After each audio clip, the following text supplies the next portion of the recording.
Paano mag-remove o tanggalin ang mga unwanted objects sa ating picture. Minsan sa ating mga picture, may mga unwanted objects na ayaw nating maisama. Ang gagamitin natin ay smartphone. At wala kang i-install, walang babayaran dito. Okay, una punta tayo ng Google Chrome.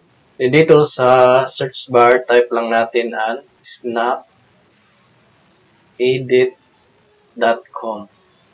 Then, click lang tong upload image.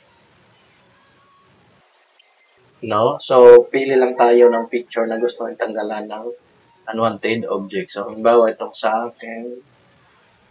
Once na ma-select na yung picture, click lang tong done. Click lang tong brush.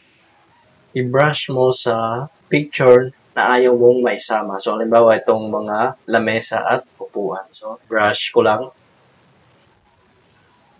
Pagkatapos mo ma-select ang object na ayaw mong maisama, click lang tong remove.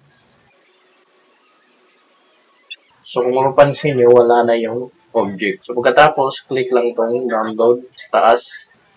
Ang pipiliin natin ay medium. Download HD.